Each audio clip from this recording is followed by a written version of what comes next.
All right. Peace, family. We are now live. Shout out to everybody weighing. Thank you for your patience. All right, gonna have a great show tonight. It's it's Saturday night. Saturday night live with a living legend. I'm about to bring the brother on, introduce some of y'all. Many of y'all know who this brother is already. Living legend. But let me get to a commercial real quick. All right, let me get to a commercial. Let y'all get comfortable. Make sure you hit the like button, subscribe if you're not subscribed, family, and tell your friends and family. This is some valuable information that will benefit us all, that will be spoken about tonight. All right, be right back in 1 second, family.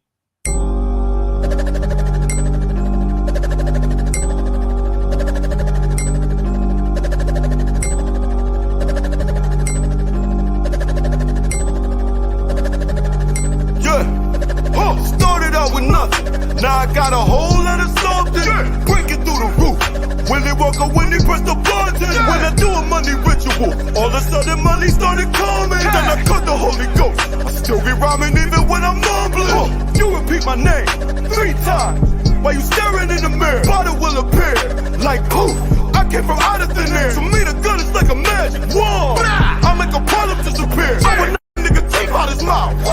Just to turn him to veneer. I can do magic, I can do magic.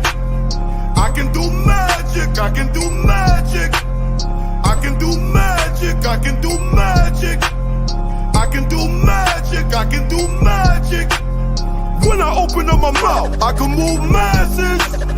Black magic on the beat, turn it to a classic. I'ma take the money out the bank, then I'ma put it in the mattress. So many niggas got.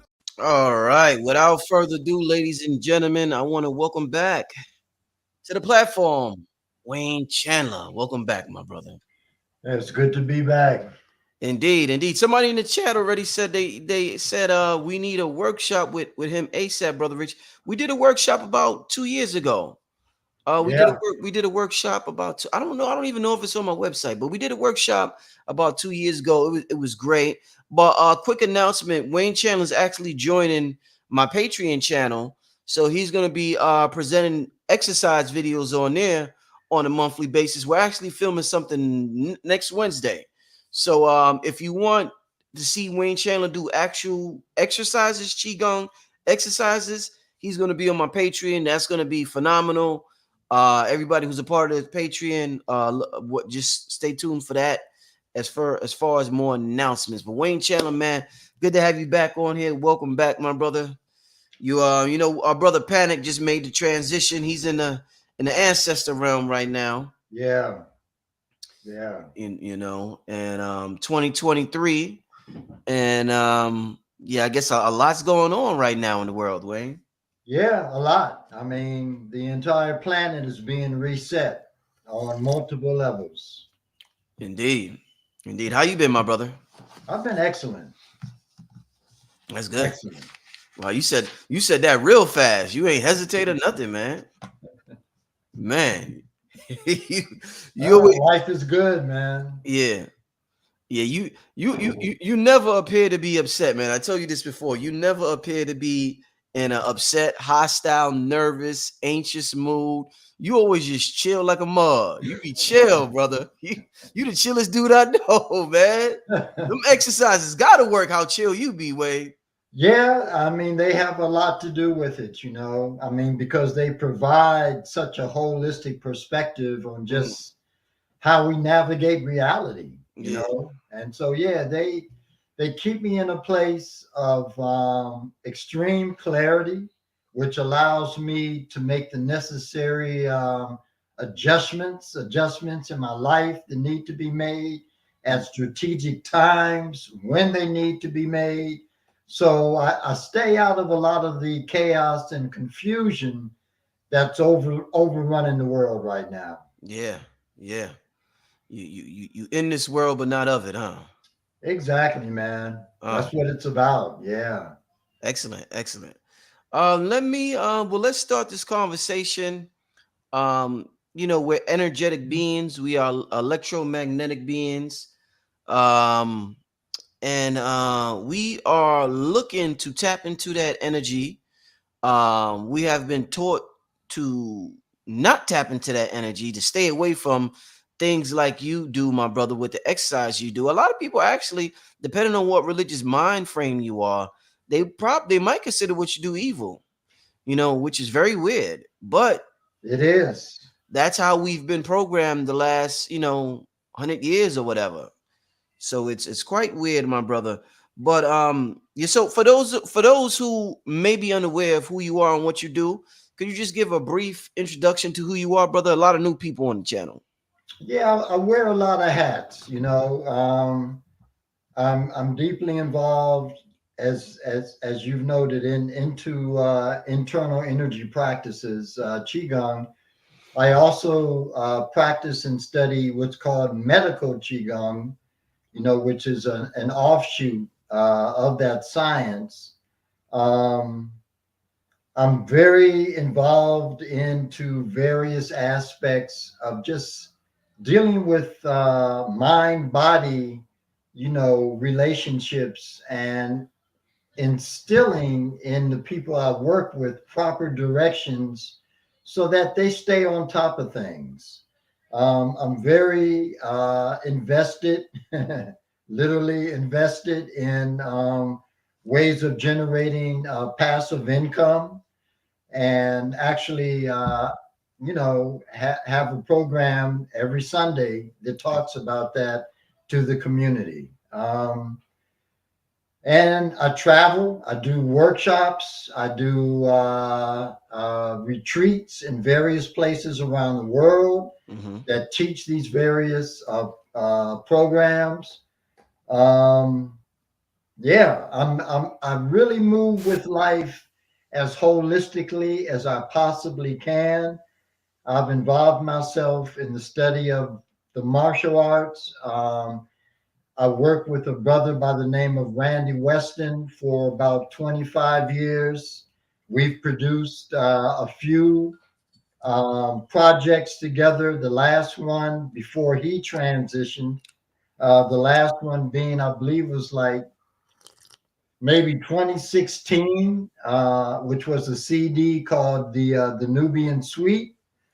Um, and we performed that and did that in New York City at the Skirball Institute of Performing Arts, and that was an amazing experience. So yeah, I wear a lot of hats. I navigate a variety of different avenues which feed into different timelines. Mm, indeed. Well, you're into some of the new technology that the world is tapping into. Everything's changing. Technology, the school system, the way people pray, the way people do everything is changing now. And something that has been introduced to society is artificial intelligence. Now, I got a question for you in terms of the introduction of artificial intelligence. And some people think that cryptocurrency, might be a part of that, and the whole wave and NFTs, crypto, intelligence. People think that it's similar. But in terms of artificial intelligence, Wayne, you talk a lot about cheat energy.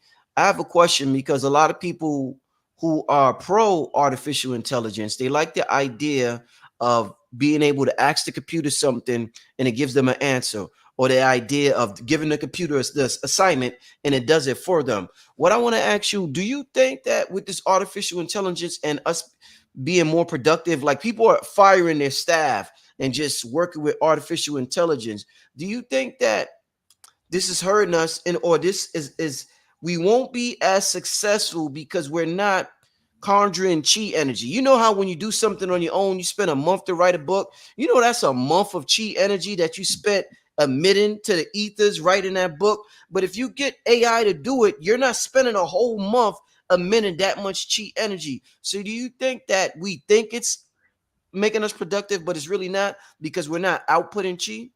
That's a great question. I believe that it really sublimates the potential that we have as creative entities. And Mm, because we're not firing on all of our creative cylinders, then that's something that boomerangs back on us and makes us less efficient, less integrated into the whole dynamic of reality, makes us less functional in terms of intellectual, rational, and spiritual beings. And I think that, yeah, it is something that we really need to be wary of, and exactly how we use it to prevail and move us forward. The thing with technology such as this is that it's not always the technology, that is that which should be demonized, but the intention that lies behind the technology that's Okay. coming from Right. individuals that participated in the design and promote the specific directions of that technology. Indeed.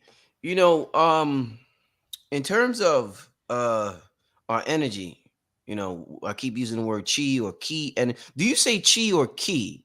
I What say chi. you say? Ki is more of a Japanese persuasion of the same thing. Okay.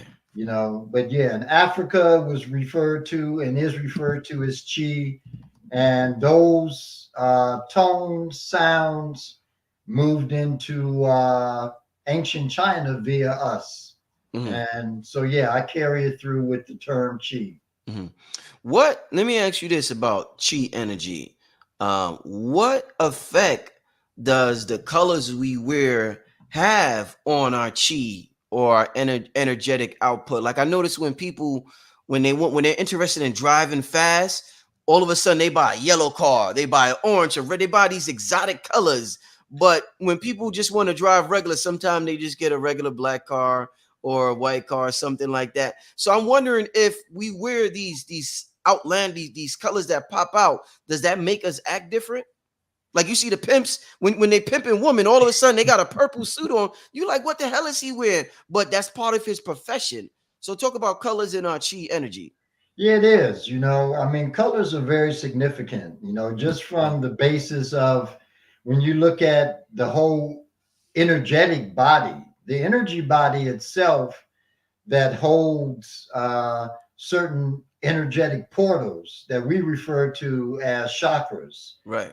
What really, really allows those chakras to vibrate exponentially, are the colors that are affiliated or associated with them, because this chakra body literally has specific colors that determine either very expansive and intense resonance, or determines a very low grade and low base vibrational frequency of the chakra that is no, doesn't serve us. It becomes very dysfunctional in terms of what it's really designed to do for us as human beings. Hmm. So colors play a very, very just significant role in terms of our daily activities.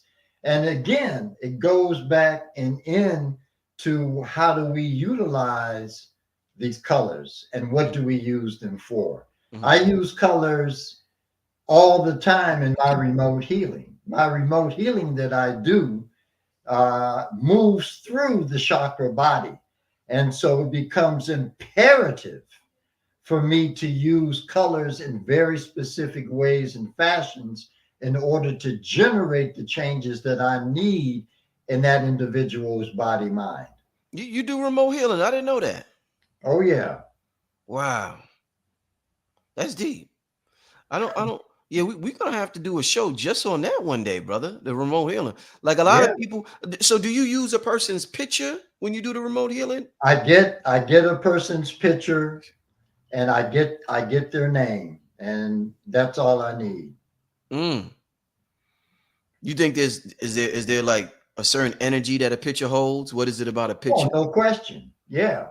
I mean, in ancient, Kemetic and East Indian traditions, the gurus, the shaman, the babalaos, they look at a picture and can feel the energy that emanates off of that picture. And from that, they give a name to that disciple, that sannyasin, you know.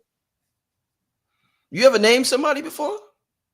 Like because you like this guru, you like this, this master teacher. Have you ever gave somebody a name before? Like, this is. I give people a lot of nicknames, but the only time I've really given somebody a name has been through like capoeira. Okay. Yeah. Any other name you go by besides Wayne Chandler that we should know? Or you Probably, none that can be spoken of on. No, definitely. You know what's weird, Wayne? This might be a little off topic. I don't think it is, but when I notice when a person could be dropped, like I've been filming people for quite a while. A person could be dropping knowledge. I mean, dropping now heavy knowledge. Sometimes, because you mentioned the picture and made me think about this. Sometimes, if I told a person, "Oh, let me get the camera," once I put the camera on the person, all of a sudden the knowledge disappeared. And this happens so many times. I'm like, what the hell is it about the camera that once the camera gets on somebody, it's like all of a sudden they can't speak the way they just spoke when the camera wasn't there. Yeah, there's definitely, again, it's the fusion of technology with organic design, and they don't translate all of the time. For some people, they translate well. Like for me to get in front of a camera, to be on screen, things of that nature, physically, I don't translate. I just don't. Cameras, and it's really deep because when I was younger, photography was my thing.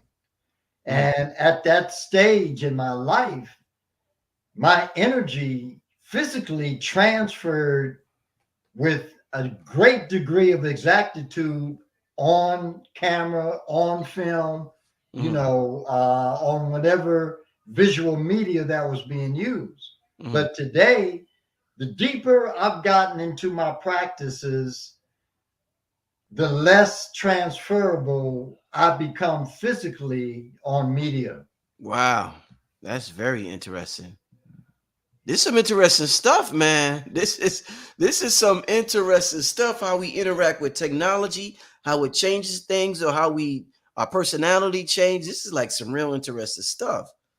Wow. Yeah, no question. I mean, a lot of it in what's really profound is like where we're going right now, because for the resets, there are going to be two resets. The first reset is going to be man-made, and that's the reset we're invested in right now. That's going to begin with the money, and is going to move into other areas where it's not going to feel good for a great number of the people that comprise humanity. It's not going to feel good. This reset that's being worked on. The second reset is a reset that's going to move through nature. And that reset is going to be deeply profound and move humanity with respect to consciousness into different places. Right. Now, there's another organic reset like that one that's taking place on and in the planet right now that is baffling scientists, to the nth degree. So last year, July 29th, the planet started spinning faster. So in that acceleration, everything shifts. Time shifts. How we perceive our daily realities shift. And it has scared the living daylights out of the global scientific community. The other thing with technology that we're finding, you know, over and around the planet, you have what they refer to as ley lines. Right. Ley lines. Let me see if I can drop this so people can get an idea. When you look at this picture, which is out of my book, when you look at this picture, these constitute the various ley lines or grid lines that move all over the planet. When you look at the vortexes of these ley lines, where they intersect, you will see that every major civilization in ancient times created that civilization right on the vortex of these ley lines. So right now, you have a group of scientists, and they monitor these ley lines or these grid lines. Right. And what they have found is that these ley lines undulate. So they move energy through them and then they cease. Energy begins to move again through them and then it ceases to be. But each time they begin to absorb and undulate with these frequencies, they begin to absorb and become fulfilled in the frequency more and more. And what the scientific community that studies these ley lines are saying now is that by the end of 2024, this entire grid complex that surrounds the planet will once again, after thousands of years of being primarily asleep, will become dominant and proactive again. And with that level of frequency being released, generated upon the planet, we can only begin to imagine the shifts that are going to take place in consciousness. Yeah. I mean, that's exciting. That sounds exciting to me, man. I'm excited about that. And, it's going to be major. Just some of the finds that are taking place right now. I mean, they found a complete and totally different ocean beneath the mantle of the planet. Yeah. And this ocean that they found underneath the mantle is deeper than the ocean that resides on the surface of the planet. When you say mantle of the planet, what do you mean by that? I mean, like the surface. Yeah. What area did they find this ocean in? Was it in Antarctica, somewhere like that? It surrounds the entire planet. Oh, around the entire planet. Yeah. Oh shit. Yeah. So it takes you back to the stories of these writers like Jules Verne, who talked about Journey to the Center of the Earth, where there was this massive ocean that actually existed underneath and in this area of the planet. Whew. Man, oh man. This is some good stuff here. Let me ask you this. Somebody who when you want to study Qigong and energy and all of that, somebody who's very popular in that field, Asian gentleman Montauk Chia, I heard him talk about channeling energy from the universe. So he talked about, this was a small clip, so I can't go in depth to what he said, but he talked about the left eye representing the sun, the right eye representing the moon, and the middle of your eyebrow representing, I think he said, the pole star. And he said, when you cross your eyes together and you form a triangle like that, you like your eyes and you look up like this way, like that, you're able to channel energy from the universe. I want to ask you about that. And let me just say this before you answer that question. I found that interesting because anytime I ask to speak on my channel a deep question and they got to really like meditate on it, they'll look to the right. They're always looking up somewhere before they be like, well, let me see about that. So tell me your thoughts about crossing your eyes and forming that triangle, like Montauk said, my brother. Yeah. So for those who don't know, I'm a student of Montauk Chia, and I'm actually certified in his system of Qigong.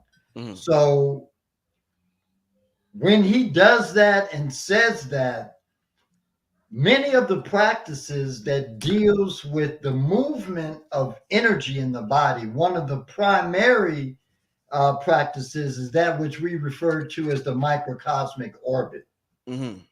And to really, when we bring the energy up to the crown, even though the eyes are closed, we look up with both eyes towards the mid-brow point. And this creates a fusion of these three elements that are taking place. There's also, because he talks about like just the microcosmic and running it from the top of the crown down the front channel, up the front channel, down the back, etc. There's another way that I teach in terms of running the microcosmic, which is through the toes of the feet. Because what's happening now on the planet is so profound that you want to be in a place to literally draw that energy in through the feet and run that up through the circuits of the body into the crown. You talking about grounding? Yeah. Right.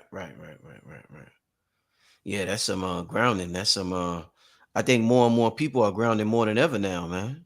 And it's going to feed more deeply in terms of becoming a practical exercise as these ley lines, these grids get activated. Exactly. Woo! So grounding gonna be super powerful and it's gonna be popping by 2025. That's right. Woo! Man. Can't wait, man. Everything Wayne talked about tonight, if y'all not like jumping out of your seats excited, I mean, we've been waiting for this, Wayne. We've been waiting for what, like you said, thousands of years. Energy has been dormant. The world has been asleep. Oh man, this is good times we living in. If you're able to get past the distractions and tap into your God power, no question. Let me ask you this, Wayne. I talked about the right eye and the left eye. People talk about the right hemisphere, the left hemisphere. Let's talk about the right nostril, left nostril of your nose. Blue Pill, or the brother Blue Pill talked to us before the family about I think what's it called? Fire breathing, where you like breathe out one nostril, not one nostril. What I want to ask you, Wayne, is when one nostril is clogged, does that mean something energetically? Like if you have a left clogged nostril or the right clogged nostril, does that represent a certain thing going on in your body? It does. It's exacerbated based on one's health, but what happens is that there's an automatic shifting of openness between one nostril and another. And this is, so if you're in perfect health, this shifting is supposed to take place every 3.5 hours. It's rare to see it happen every 3.5 hours, but there should be a shifting where one nostril is more open than the other and is able to exhale a greater volume of air, of breath out of that particular nostril. Now, fire breathing, again, if you do it, can actually activate and open the nostrils to like a large extent so that there's more balance in both of those. Those nostrils correspond to what's called the autonomic nervous system. And the autonomic nervous system in, say, the mysteries of ancient, the blacks of ancient India deals with what's called Ida and Pingala. So the front channel that moves down the center of the body on either side has these smaller channels which connect directly and deal with the alternate nostril breathing. And this is why alternate nostril breath is so powerful, because as you close off the channels, the key, and this is what most people have no clue about, but the key is that the longer you can hold the breath in one or other of these channels, the wider it opens the central channel. The wider the central channel becomes, the deeper the central channel integrates and connects with what's called the impartial mind, which is the seedbed that generates manifestation for consciousness. Come on now, Wayne. Come on now. Wow. Yeah, that's the secret of alternate nostril. How long each day would you recommend us practicing alternate nostril breathing? Every day, at least 15 minutes out of the day. At least. Yeah, at least. And practice seeing how long you can hold each one. Could you give us a little example, Wayne? Could you give us a little example? Yeah, definitely. Thank you, my brother. With the alternate nostril, you block off the right first, connect the tongue. Right, okay. Tongue connection is essential. Connect the tongue, take the tip of the tongue and put it on the ridge that runs along the roof of the mouth. Once placed, inhale into the left nostril, say to a count of 6. Hold to a count of 3. And then exhale out of the right to a count of 6. Hold to a count of 3. Inhale back into the right to a count of 6. And hold to a count of 3. Exhale out of the left to a count of 6 and hold to a count of 3. Each nostril has its own color. And after you get involved in the process, then you eventually apply the colors that go with each nostril, which resonates with those particular currents that run up and move into the nostril aperture. Do you think, Wayne, that, brothers go to the gym a lot? I'm not a gym rat. I work, I stay healthy. I do my push-ups here and there, but that's something I want to get more involved in, is working out. But do you think if the brothers spent as much time practicing Qigong as they do in the gym, that we would see a whole different thing going on out here with black men? No question. Is that much more effective than going to the gym and lifting weights? Oh, no question. Definitely. I wanted the brothers to hear that. That's why I said I wanted them to hear you say that. I want them to hear you say that. Yeah. Yeah, it is. But I mean, there are little things that I see in gyms that brothers can do, which can condition the mind like in profound ways. So one of the things that brothers like to do is tap into this false sense of masculinity when they're in the gym, they're lifting weights, and they take the weight and they drop it, bam! And they think, yeah, motherfucker, and they don't get that if they take that weight and using control. Ooh, place And it. just drop the weight and put it back on the floor, they have created a level of mental discipline that will permeate every aspect of their being. Come on, Wayne. Wow. Wow. It's the simple things, the Simple little things. things, Right. always. Right. Let me ask you this, Wayne. Since we're talking about going to the gym, and me and you, you laughing already. Me and you talked about, I think our first show we did, right before we did the workshop, we did a show, and I was talking about when a brother punches, or even a sister punches, the force that the other person feels is generated by that person's chi energy. It's not necessarily how big they arm or how much muscle they got, but it's generated by their chi energy.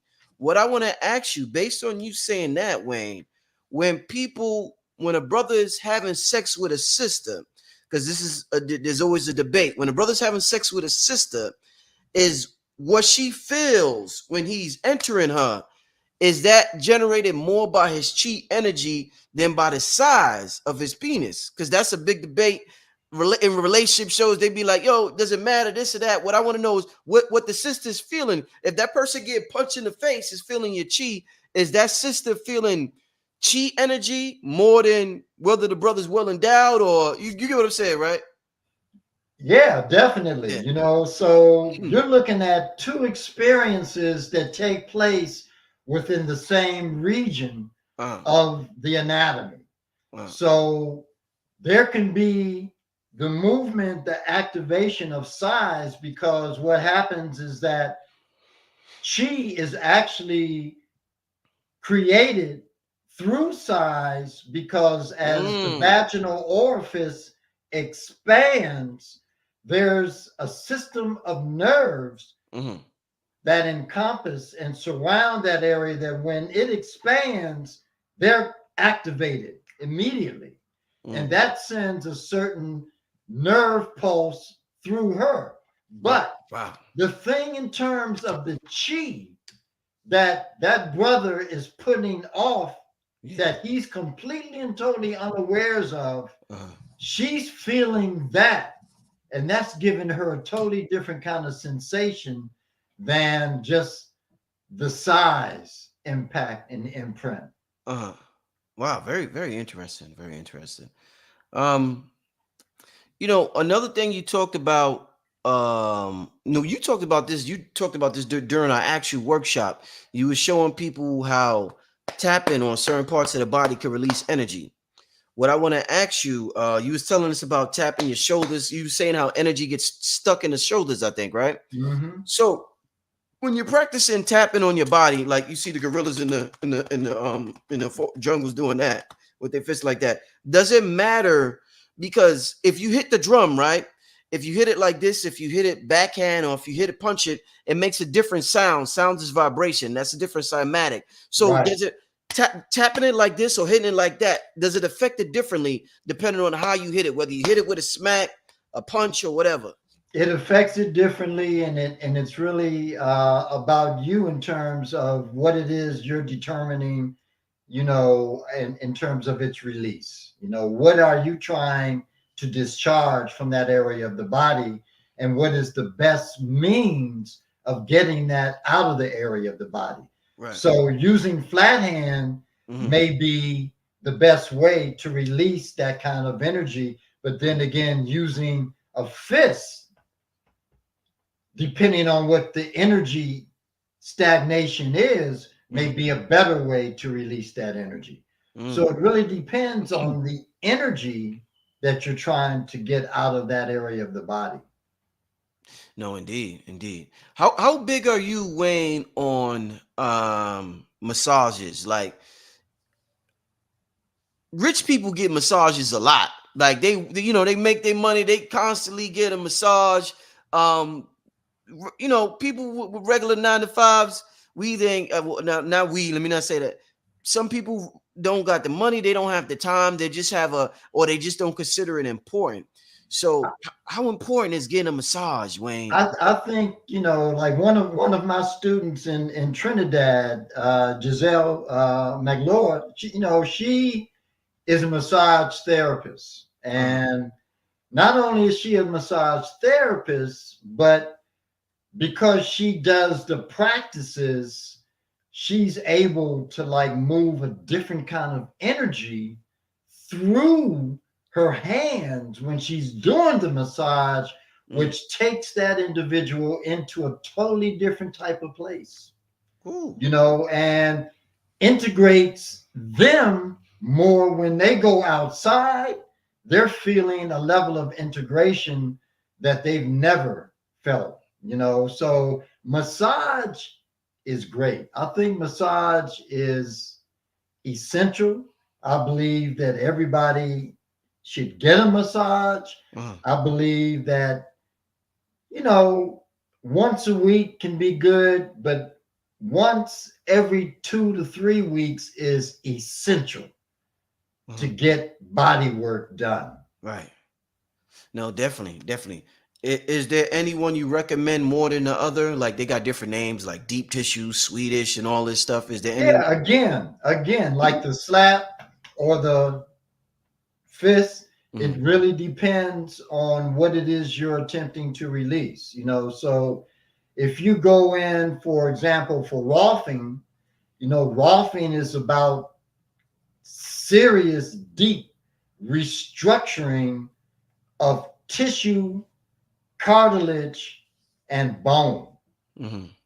Hurts like hell. But if there's something that needs to be moved and realigned, then Rolfing may be what you want. Now, if you want to get something that's really relaxing and just calming, soothing, to your person, then you go and you get a nice Swedish, nice Swedish massage. If you want to get something that is going to go in and balance you not only physically but also mentally, emotionally, and energetically, then you may look at a massage technique like Tuina, which focuses on the energy points as the person is doing massage. I never forget when I was a kid. I probably was might have been like 9 or something like that, and I wasn't feeling well, and I had a fever. And one day my grandmother asked my grandmother could she rub my back, and she rubbed my back, and my fever went away. I never forget it. And ever since then, I knew like there was some magic in either in a person's hands or massage or something. But I remember after the massage, I got up. I was like, yo, I don't feel sick no more. And I was like, yo, this massage thing is serious, man. It is. It opens up the movement of nerve energy, so it really increases the flow, neurologically of life force energy as it moves through the nervous system. So that's one thing that it does. It also activates the movement of lymph in the body, so it keeps the lymphatic channels open and the glands active and productive. And then just blood movement, so yeah, massage, it's deep. I would I don't get enough. Yeah, man. Listen, man, my lady be tired of me asking for massages. I be bothering her all the time. Baby, come rub my head. Baby, rub my hands. I work hard today. I come up with baby, I work real hard today. I played the piano today. Rub my head. She be like, God damn you. I mean, yeah, that's that's I think that's vital. It A is. sister in the chat just asked, I just thought about this, and as I thought about it, she asked the question about cupping. I be seeing that online, the cupping. You know what how effective is the cupping, my brother? Yeah, it's very effective, and that's something you see a lot. Well, you see it now in independent modalities, but at one point it was really centered for usage in the science of acupuncture. That's where you used to see it all of the time, but now a lot of massage therapists, like my student in Trinidad, Giselle, she uses cupping techniques. A lot of massage therapists are using the cupping modality to enhance their practice. So yeah, it's very viable. Indeed. Something else I seen on TikTok, it was either TikTok or Instagram. They were saying don't sleep on your left side. They said you should always sleep on your right side. Any truth to that, Wayne? There's everybody has some type of a play on how one should sleep. Now, in the traditions of Qigong, Mm-hmm. they say that you don't want to sleep on the left side. And the reason you don't want to sleep on the left side is because it puts more pressure on the heart. Mm. Mm. So they really say you want to like either sleep back or on your right side Mm-hmm. so that the heart doesn't receive that extra stress that you get when you sleep on your left. And very interesting. Very, very interesting. I see the people somebody's asking now about hot stones. How do you feel about hot stones in massage? Yeah, I've got a hot stone set that I've never used. One day I'm going to use it on Yeah. somebody. You know? But yeah, hot stones is another viable modality. Indeed, indeed. Yeah, yeah. We learning a lot today, y'all. We learned a whole lot today. I want to ask you about in terms of your chi energy and you know your diet. A lot of people feel as though, you know, eat a electric diet. You know, Dr. Sabi talked about electric diet, and that will help us energetically. That will help us. They feel like high frequency foods will make us high frequency beings. And some people I know, we just talked about Brother Panic. I thought about Brother Bobby Hemmett. These are brothers who particularly didn't follow the Dr. Sabi regimen, and they were very much spiritual. There's literally thousands of people in the world, millions benefiting from these brothers' information. So I want to ask how effective or ineffective is me eating some greens all day in terms of me having a high amount of chi within me, Wayne Chandler.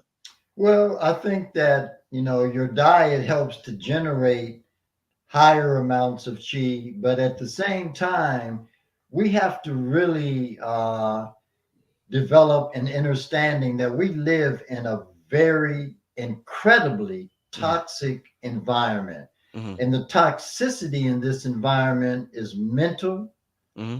it's emotional, Mm-hmm. it's physical, Mm-hmm. and it's spiritual.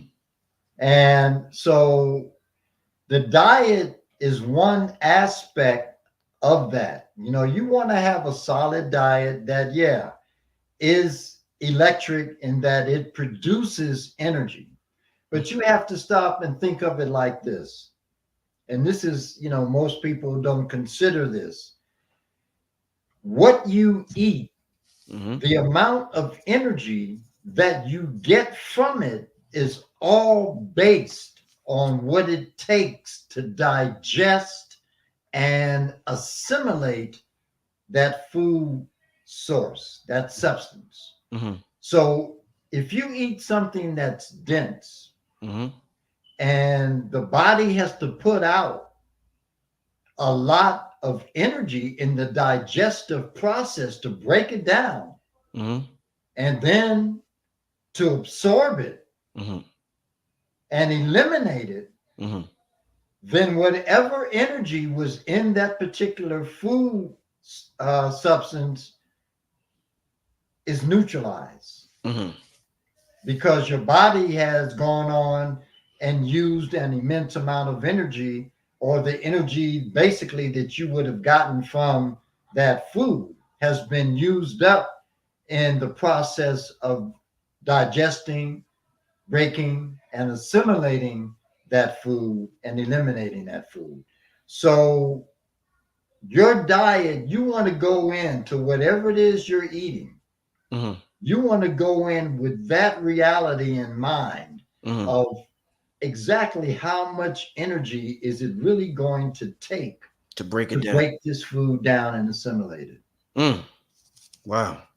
I love that perspective. It definitely will change your way about looking at food, Yeah. looking at it from that perspective. What about in terms of I know that they say like eat, and they tell us to eat hot, like certain cultures like the Caribbean, they'll eat hot spicy foods, and that like gets the blood flowing when you eat hot spicy foods. And but I noticed that, because there's different ways we could eat. We eat internally. So they say eat hot, spicy foods internally, get your blood flowing. But we also, I guess, our skin is the biggest organ and absorbs. So I guess we could eat through our skin as well. But now we eat hot, spicy foods to get the blood flowing. But they say let cold water hit the skin to get the blood flowing externally. So internally, you eating hot food. Externally, cold water is getting the blood flowing. So it's talk to me about that. You got to eat something hot to get the blood flowing, but you got to have something cold on your skin to get the blood flowing.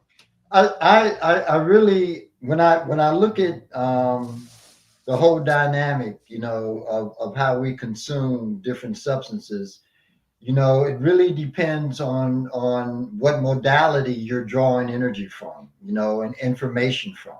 Mm-hmm. So for me, I don't really need to eat a whole lot, because you have to ask yourself this question: what is the purpose of eating? Period. Love it. What's the purpose? Why do you eat? Best question about eating I ever heard in my life. What about it? Literally, why do I have to eat? What is? Yeah, I just said that the other day. I was hungry. No, I'm sorry. I gotta say this, Wayne. Let me say this real quick, Wayne. Wayne, the other day I was hungry. I'm hungry. I got this hungry. My body's just used to eating at a certain time, and I'm like, I'm tired of eating fucking food, man. I said that in my mind. I'm like, I'm tired. I'm like, it could be such a job sometimes. You got to get up. You got to make this or that. I was like, I'm tired of this eating shit, man. So it's very interesting you say that. I just had to say that. Go ahead, just had to say that. Yeah, because it's very relevant. It really is. And we do have to get into those, designs of preparation, but with our foods. But like, we eat food supposedly to get energy. That's why we eat. Yeah. We eat to get energy. So if you have a practice like Chiong, that literally generates and creates the energy, yes, for your body mind, uh-huh, you need less food. Yes. So if you say, for example, you have a weight problem, the more you involve yourself in the practice, the modality of Qigong, the faster, more rapid pace you're going to lose that unwanted and unneeded weight that you're carrying around, because you're not going to need to eat as much. Y'all hear that, family? I know a lot of y'all joined the workshop 2 years ago, but y'all really, really, really got to get into this brother's work. Y'all really got to get into this field, this Qigong, this science, this practice. I think it's utmost important to us right now, especially going where Wayne is talking about, and the earth, the energy of the earth opening up. Very important, y'all. Very, very important. It's a new day. Yeah. It's a new day. Yeah, definitely, Wayne. Let me ask you, in terms of, we talk a lot about the palms of our hand. And Montauk Chia, your teacher, talks a lot about receiving energy from the palms of your hand. Now, you study ancient cultures, you wrote books on ancient cultures, you've traveled the world a lot. I'm just curious, Wayne, do other cultures, are they more protective over their palms than we are? Like say everybody we see on the street, we giving them a dap. Yo, what's good, my nigga? What's good? Are other cultures, are they more like, I'll just give you a little bow and keep it moving? Are they more protective over what energy enters their hands? Yeah, definitely. I mean, they may have integrated that move into their culture and have forgotten why it's even there, Right. But yeah, it's about, giving blessings from a higher place, but at the same time, not stepping into one's energy field and not having them step into your energy field. Energetic contamination is something that everybody should be aware of, especially in these days and times. Energetic contamination. Yeah. Wayne, you saying some shit tonight, Wayne. I'm sorry, man. This a real good one, Wayne. This is a real good one, Wayne. You said energetic. Say that energetic contamination is something everybody should be aware of. Yeah. I No like the way, question. like the way you said that.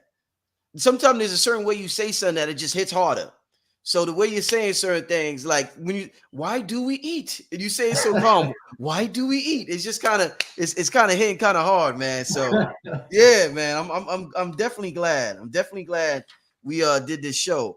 Let me talk to you about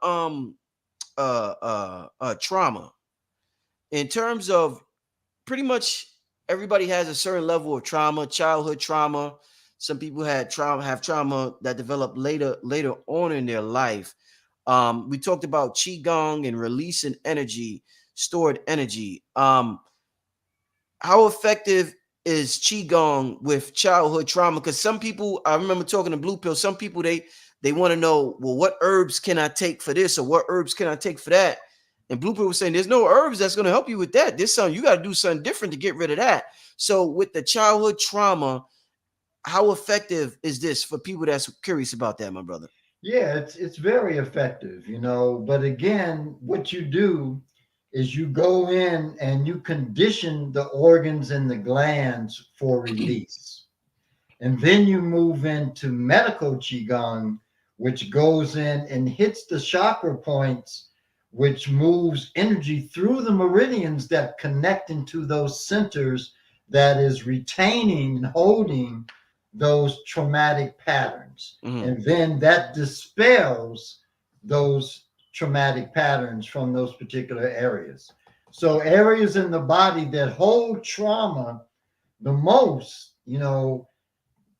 where it's really stored is the solar plexus. So that's where you go first. You condition the solar plexus for release. And that allows, then, say you're holding sexual trauma. Mm-hmm. That allows you to go into those other specific areas where that sexual trauma is being held and move it out of the body mind. So the areas, the main areas in the body that hold trauma, you have the solar plexus, front and back, you have the pituitary, and you have the crown. Mm-hmm. Those are all areas that have to be cleared, before trauma is completely and totally released from the body. Indeed. Speaking of trauma being stored, and we talked earlier about massages and all of that. You know what's the funniest thing, Wayne? Sometime when you get a massage, oh, did I say that? Massage. I said massage. When you get a massage, sometimes, like, say if a person touch a certain part of your body, like this right here, something. There's parts of your body that hurt that you don't even know hurt because Right. you've been living with it for so long. But if somebody actually touched that part of your body, you're like, oh shit, what's that? Like, it's mind-boggling. Like, somebody, I remember one time my girl was pulling my elbow like that. I'm like, I ain't know my elbow hurt. Like, where'd that come from? Like, it's the most amazing shit in the world. We've been living with stress for so long. It's just become a part of our life, brother. That's true. And if you ask a lot of massage therapists with respect to their patient load, they'll tell you that a lot of their patients will just begin bawling on the table, just outright crying. And they'll say, well, what are you crying about? And they'll say, I don't know. Wow. Because it's just a release. It's just a release. Yeah, this is some serious stuff. Somebody in the chat we approaching an hour mark. We'll probably be on here for about 15 more minutes. I'm gonna take Q&A from the people. What a show, what a show, what a show. This is what we need in our life. The earth is being activated. Wayne, as above, so below. If the earth is being activated, could you imagine what's going on in our bodies by the end of 2024? Exactly. Man. Yeah. Man, oh man, it's God power time. Yeah, give me a couple of questions from the chat. We're gonna get into some. Wayne, do you use Cash App? Do I use Cash App? Yeah. No, I don't have Cash. I'm old school. Yeah, I know a lot of the old school brothers and sisters. Y'all be like, Cash App, what's that? but yeah, somebody asked earlier if you had a cash app. What's your website, Wayne? My website is Wayne B. Chandler at Gmail. No, I mean, that's my email address. Email. My website is WayneBChandler.com. Indeed. Make sure you hit up WayneBChandler.com. The brother's book, Ancient Future, is you got to have it in your collection. Everybody should have Ancient Future in their library at home. All right. Let's get Ancient Future. Somebody just asked the name of your book. Ancient Future. That's what and any other books you have, Wayne? I'm working on the next one. I've given parts of it to my publisher. I'm trying to finish it up, and it's called the Brighter Side of Darkness: A Light Warrior's Guide to Internal Alchemy and Spiritual Transformation. Okay. Let's get to. I got a super chat question here. Can you ask Grandmaster Wayne Chandler, is the chi, the channeling, the pulling of the energies of the universe, and is it a form of quantum entanglement? Do you understand? You understand that one? Entanglement, I wouldn't say entanglement, because that gives the idea, that the energies that are moving in are not coinciding with one another, and are not in rhythmic alliance and accord. But yeah, the different energies, cosmological energies, terrestrial energies, all of these energies are now being active, and we're being conditioned for the absorption of these energies to bring on profound shifts in consciousness. The thing is that people really want to remember, we live in a 3D construct, but we're not 3D. We are fourth dimensional beings. That's why we have the type of meridians, the chakras, all of those things operate and exist. They all exist within the fourth dimensional construct of our being. And that's what Qigong pushes you back into. Ooh. It moves you back into your 4D. Right. And you've got to get back into your 4D to use it as a launching pad to take you into the 5D framework that's coming around the corner. Because if you think you're going to jump from 3D into 5D, you're delusional. To jump from 3D into 5D without proper preparation, you will explode. Wow. So what you talked about 3D, we live in it. Our chi energy, our chakras, all of that exists within the 4D. What would you describe as 5D? 5D, man, is total transcendence. I mean, you can't really explain 5D. It's something that you really have to step in and live to like really deal with that experience. Right. Because that's how beyond it is, but that's where we're primed to go. It's like there's an old Hopi Native American saying, and it talks about these times, and it says, there will come to be a tear in the fabric of space and time. And those who have prepared themselves will be able to walk right through. So we're in that time of preparation. And it's about preparedness. And I'm sure that tear in the fabric of space and time that they're talking about is the ability to move directly into 5D. Amazing. Wayne, how important, there's a lot of emphasis and importance placed on the vowels in our English language. Soul energy. The vowels is soul energy. Yeah. Could you elaborate on that some, my brother? Sure. The vowels connect to soul force. They connect to that inner soul language that the soul is equipped to speak, but it translates, moves that language through the vowels. So, for example, in numerology,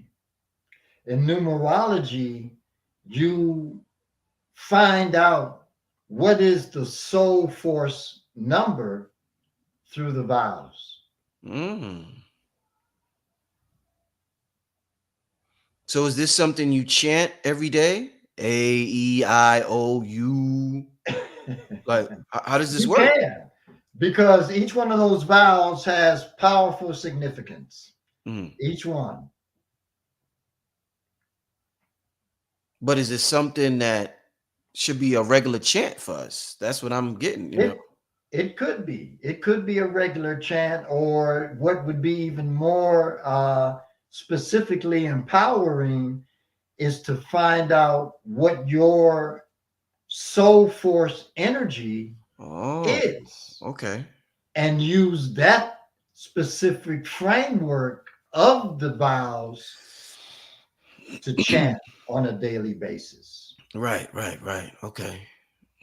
Even chanting your name, using your name, and chanting that on a daily basis locks you into a different frequency, a different reality of how you can now empower yourself for manifestation. Chanting your name. I've never heard of that one. Yeah. Because Interesting. your name, when you look at the science of numerology, it's based on the fact that when you come here, you're the only one that knows the lessons that you carry. Right. So you telepathically create that signaling in the mind of your parents to let them know this is what you want to be named. So when you get that name contains all of the frequencies that you need to expand and manifest the kind of realities that you want to have as you walk through life. Steve, you said you telepathically. You said you That's right, telepathically communicate with your parents. Right. When you're being carried in the womb, you're sending that message.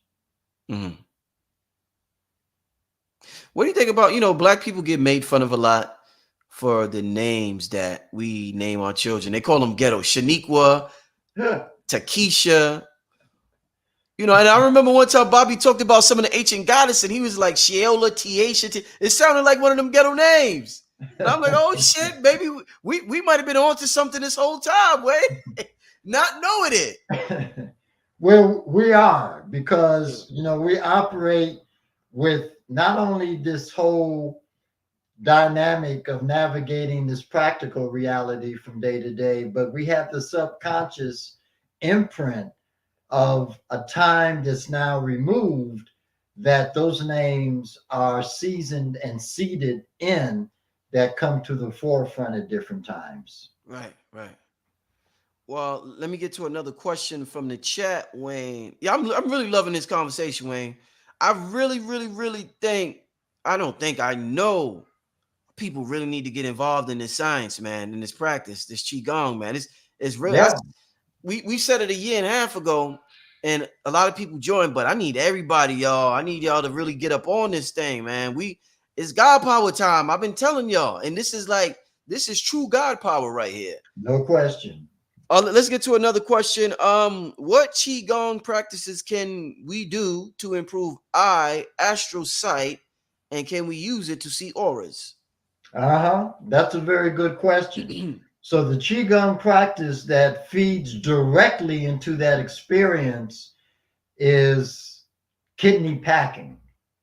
Kidney packing activates the meridians that connect to the amygdala and that run directly into the pituitary, which activates the Ajna chakra. So by doing kidney packing, the kidneys move up that energy into the meridians of the amygdala, you have two compounds that are released from the pituitary. One is pituitrin. The other one is a compound that's called anandamide. Wow. And anandamide is they refer to it as the bliss hormone. Mm. Now, it's secreted substantially from the pineal, but it also has residue and particulates in the pituitary. Mm. So when those two are secreted, anandamide and pituitrin, through the kidney packing, it activates the ajna chakra, which is your chakra for extrasensory perception, ESP. Mm. That's the just hitting the kidneys like you was teaching us in the workshop. No, it's the kidney packing is it's a process. It's different. You actually go through steps. Hey Wayne, can we do that for the Patreon? Can we do the kidney packing? Yeah, we're going to do it. Let's do that because you know each time we do a show, I want it to be something different. But let's do that. Let's really focus on this kidney packing. Aisha was Alicia, man. Thank you for asking this, Alicia. I really want. I think that's a good one, Wayne. We can work it. We can roll with that. Yeah, we gonna. I think that's where we going with it, y'all, for the Patreon show. Shout out to the Patreon members again. We gonna go into that, y'all. Let's get to another question. This, I keep telling y'all, man, this show. Let's see. Let me see if I got any more super chat. Okay. Robbie Wilson wants to know, what do you recommend to master astral travel projection? That's a really good question because one of my students asked me that today. And it was framed around his experience, you know, with lucid dreaming. And my response to him was that you want to master lucid dreaming for sure before you move in to actual astral projection. The other piece that is critical that you master is the connection between the organs and glands of your body and your overt consciousness. Because your organs and glands carry the intelligence that when you are not operational, they take over. But they will only take over when you have established direct communication and connectivity with them. So in the form of astral projection, you're depending on them to help you get back in without any hiccups. So back in the day, when we were like practicing those particular dynamics all of the time, there were times when people would leave the body and not be able to get back in because we didn't have all the information at that time. So when that would happen, then we would have to dial up masters who would be able to like set up the necessary program to allow that person to come back in and not be left out. You know, one brother was out of his body for 3 days. His body was just there. You know, so when you deal with astral projection, what I've learned is that you really want to have the consciousness of the glands and organs optimal. And you want to have that relationship with them because when you leave out of your body, they are the guides and the doorkeepers. They're the ones that now take over the entire program and allow reentry. That is amazing. So when you say establish this relationship or connection with them, you mean as far as talking to them? You will talk to them energetically. That's another thing that Qigong teaches. So, for example, we went through the healing sounds. When you learn and develop that connectivity between you, your body, mind, the healing sounds, those tonal frequencies establish a certain rapport between your conscious mind and the energetic presence that lies within every organ and gland in the body. So now there's an awareness that that organ has, because that organ has its own field of intelligence. Mm-hmm. Mm-hmm. The glands have their own field of intelligence. Mm-hmm. All the chakras in the body, their root system moves into the endocrine glands. Every gland in the endocrine system connects to a root of a chakra point, a major chakra in the body. So our challenge is, how can we establish consistent and ongoing communication between our organs, glands, chakras, and our conscious mind, and have that ongoing even when we're asleep and moving into lucid states? That's the key. Wow. So Wayne, so you said you know how you used the example, you said when the spirit is coming into this dimension, it will telepathically communicate with the parent to give it a certain name so that it could experience a certain energy signature down here. Do our glands, these are intelligence, like let's say our heart, did our heart telepathically communicate with whoever invented this language to call it the heart? So when we talk about the heart, we're able to, we have direct access to it. Like if I say heart, I love you, because it's named heart and because it chose that name heart, does that give me direct access to the heart? It gives you direct access because that's the field of awareness that it's operating within. You know, so your field of awareness based on where you live transfers, the language transfers energetically into those and with those organs and glands. Wait, this is another popular one on the internet. Hold up, y'all. Let me get rid of this. People are talking as far as energy, us being electromagnetic beings. People are talking a lot about the clothing that we wear now, whether we wear cotton, polyester, linen, silk. What's your thoughts? Even the African, what's that mud cloth? What's your thoughts on what should we be wearing to get that chi flowing? I've always stayed on top of like natural fabric, Yeah, for my clothes, always. mm-hmm. Matter of fact, it's like the first thing that I look at. Just like if I'm in the store and I'm about to purchase something, I'm going to look at the ingredients to see what it is, Mm-hmm. Mm-hmm. you know, that I'm getting. And I do the same thing with when I look at clothes. I look to see what the hell they're made from. Yeah.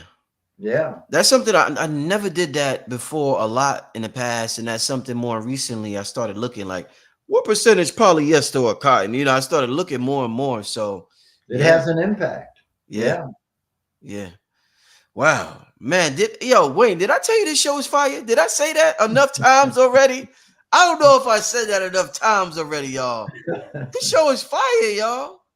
And I got the fire behind me. You see this is my crown, Wayne. You see my Yeah, crown? man. I've been noticing that, Hey, man. That's dope, man. yeah, man. Yeah, I got this crown, man. That's my new crown for now, man. yeah. That's powerful. You know what I'm That's saying? powerful. Let's you could do 3 more questions, Wayne. Sure. Let's do 3 more. We're having a great time. Let's do 3 more. Let me go to my super chat. All right. Wait, I don't want to skip. Somebody was up here. All right. Where does exorcism and invoking sacred names like Kali fall in with deep breathing and Qigong? Exorcism and invoking sacred names. Well, again, if you're talking about disembodied spirits and having that as an experience, Yeah. then you're talking about a fraction, or fractured event that has taken place within the chakra body. Mm-hmm. So behind every chakra is another part or portion of the anatomy of that chakra that's called a chakra seal. Mm-hmm.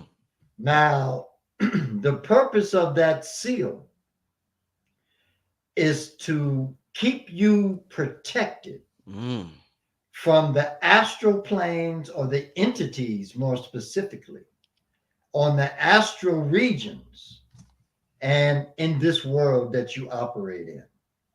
So if you go through a series of traumatic upheaval, or something that has carried, or really not even necessarily imprinted on just an event that took place, but it could be something that you're walking with and have walked with through an extensive time period in your life that has finally eroded this particular protective seal away.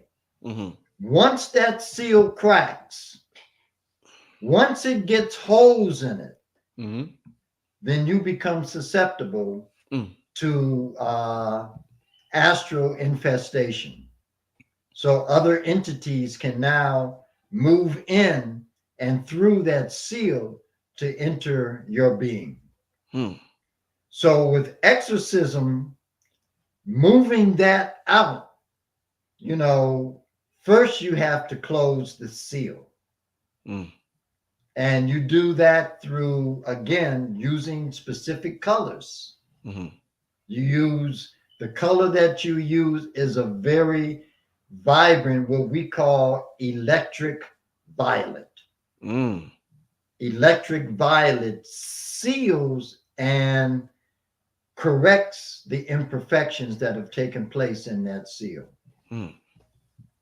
Then after that, it becomes, like the responsibility of the practitioner to get that entity out of your beingness in 3D. Okay. Very okay. Wow. Let me ask this next question. Somebody wants to know, what one thing can all of us do tonight collectively to raise the collective vibration? It's a great question. The first thing you want to do is, because the one thing that we really want to keep in mind is that the reality we live in is holographic. So holographic reality. And so the one thing that predominates in a holographic reality is intention, because intention carries the spirit of thought and manifestation. So the first thing you want to do is connect the tongue, and you want to begin your breath work from the lower abdomen, around the navel area, because in that area is a major energy center, the Dantian, and a major chakra, the navel chakra. You want to breathe consciously from that area to generate a very specific frequency of energy. And then you apply your intention. That's all you want to do is apply your intention to the collective.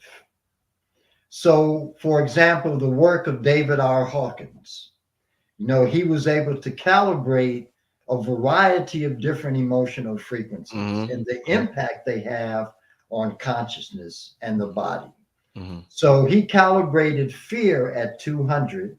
He calibrated unconditional love, which very few of us ever experience, at 500.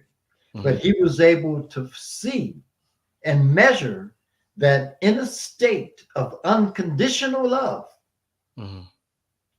a person could shift 750,000 people without even leaving the chair in their room. Yeah. Brother named Dr. B. Serious talks about that. Yeah. The name of that book is Power versus Force, right? Yeah. Yeah, Power versus Force. Amazing book, y'all. David Hawkins, Power versus Force. Amazing book. Let's get into I think we're gonna do one more. Wow. Let me ask this. Well, you know what? I don't wanna.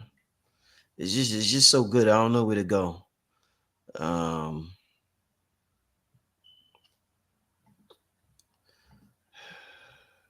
right. Could you speak on the 8 drunken immortals? Is this related to Chiong?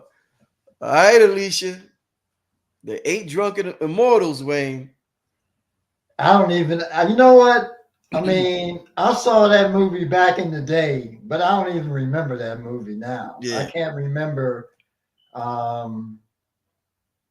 what it was about. I do remember, I know that I saw it. I know that. That was one of the movies that we saw back in the day at the Asian Theater at 12 midnight. But I don't remember its content now. So I can't answer that. All right, last question, Wayne. Will our deceased loved ones join us in 5D, Wayne? They want to know from Sweet Mama. Sweet Mommy, yeah. That's a good question, and because I don't know all of the particulates and streams of reality that flow through 5D, I can't say, because we have so many different dimensional fields that connect. We have, so far, quantum physicists have connected and identified 11 different dimensional fields that connect to this one. And we have representations on each field. So for those of you that have ever seen the movie with Jet Li called The One, that's what's being described. So what we're going to experience and what that 5D is, 5D astral oriented, where you can step in and connect with those who have passed. I really don't know. I can't say.